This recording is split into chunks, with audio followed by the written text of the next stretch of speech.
How to fix Instagram message problem on Android phone. Hello guys, in today's video I'm gonna show you how to fix Instagram message problem on Android phone. First thing, go to Play Store and then just type Instagram, and now just check if your Instagram is updated, and then just go back and go to settings and scroll down until you find here apps, and then click apps again.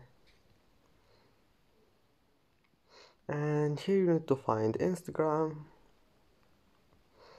and here is it. Click on it and then just click storage, and now click clear cache, and then click clear data and click OK, and then just go back and restart your phone.